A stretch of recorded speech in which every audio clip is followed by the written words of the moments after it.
Success breeds success, sometimes with dreary repetition. Mario Sandoval Alarcon began his career in the CIA's adventure in Guatemala. Today, he's known as a godfather of the death squads. In 1981, after lobbying Ronald Reagan's advisors for military aid to Guatemala, Sandoval Alarcon danced at the inaugural ball.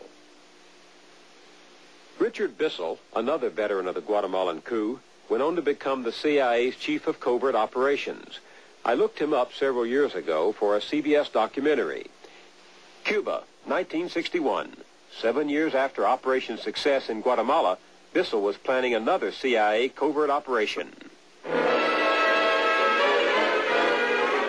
assault has begun on the dictatorship of Fidel Castro. On April 17, 1961, Cuban exiles trained by the CIA at a base in friendly Guatemala landed on the southern coast of Cuba at the Bay of Pigs.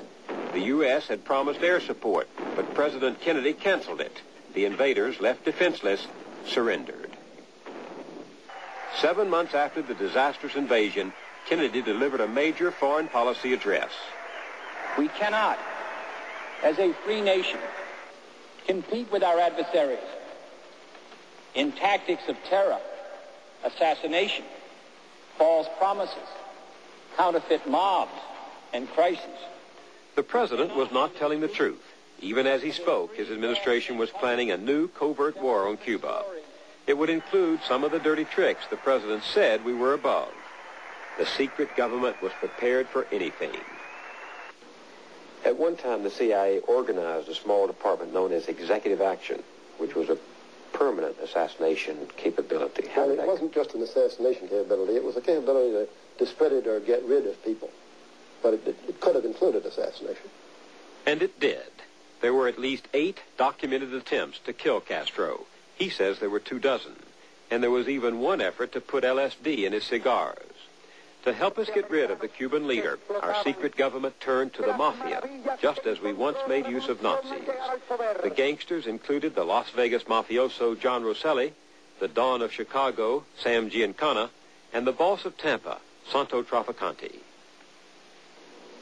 If I read you correctly, you're saying it's the involvement with the mafia that disturbed you and not the need or decision to assassinate a foreign leader. Correct.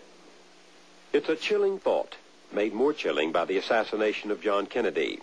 The accusations linger. In some minds, the suspicions persist of a dark, unsolved conspiracy behind his murder. You can dismiss them, as many of us do. But knowing now what our secret government planned for Castro, the possibility remains.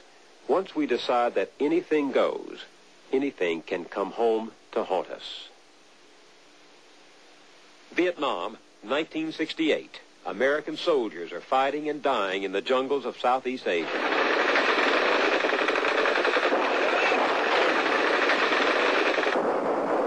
But the Vietnam War didn't start this way. It started secretly, off the books, like so many of these ventures that have ended disastrously. The CIA got there early, soon after the Vietnamese won their independence from the French in 1954. Eisenhower warned that the nations of Southeast Asia would fall like dominoes if the communists led by Ho Chi Minh took over all Vietnam. To hold the line, we installed in Saigon a puppet regime under Ngo Dinh Diem.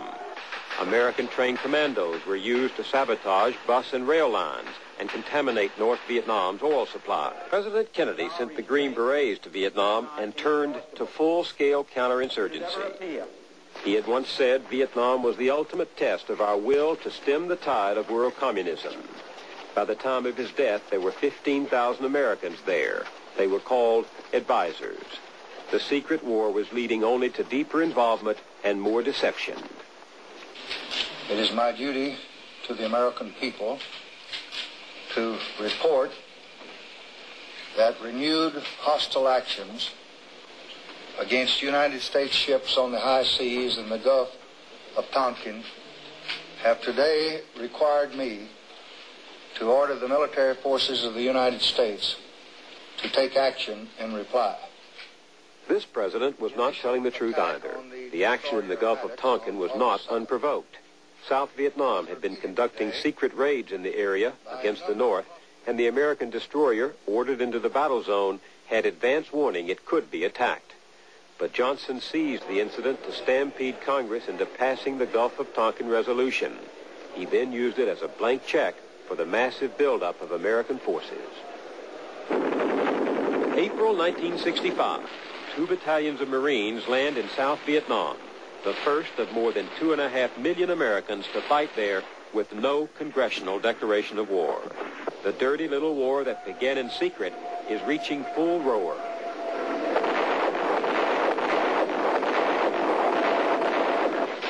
Free fire zones, defoliation, the massacre at My Lai, napalm, and the CIA's Operation Phoenix to round up, torture, and kill suspected Viet Cong. We were murdering these people, incinerating them. Ralph McGehee was there for the CIA and helped set up South Vietnam's secret police.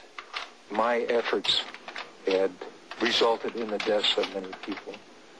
And I just, for me, it was a period when I guess I consider myself nearly insane. I just couldn't reconcile what I had been and what I was at the time becoming.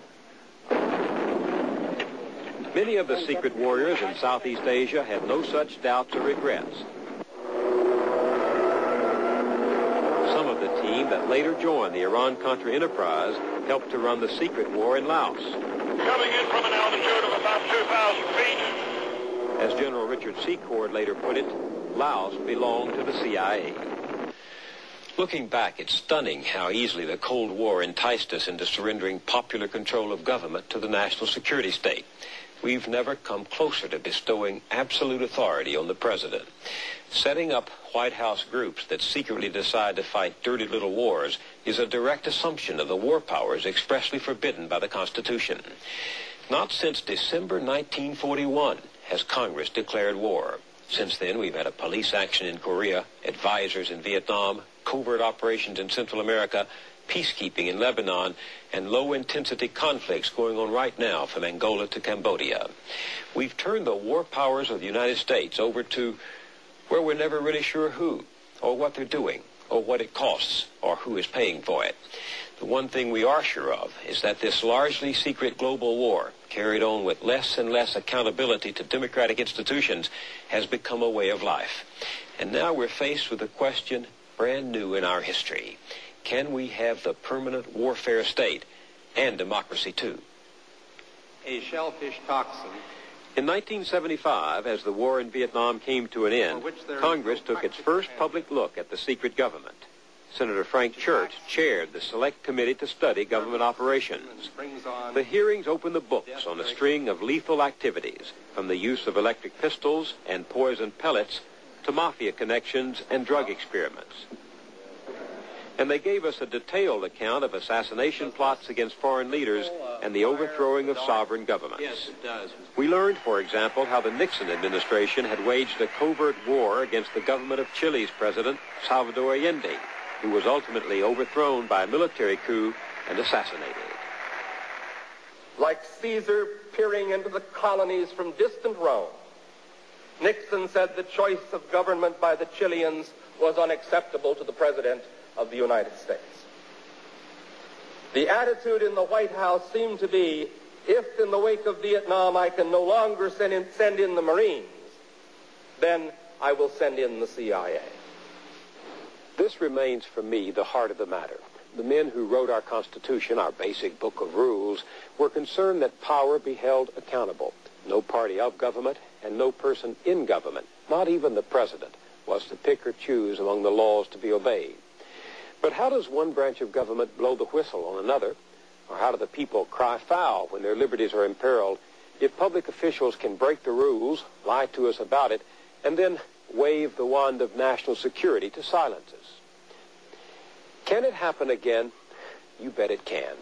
The apparatus of secret power remains intact in a huge White House staff operating in the sanctuary of presidential privilege. George Bush has already told the National Security Council to take more responsibility for foreign policy, which can, of course, be exercised beyond public scrutiny.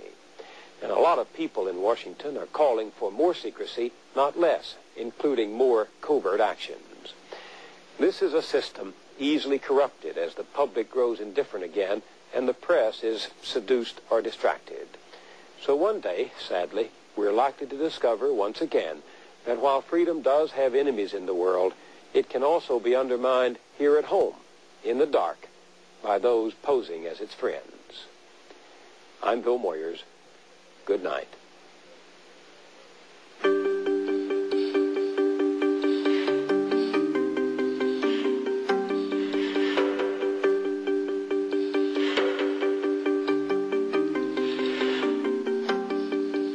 I've been waiting for something to happen.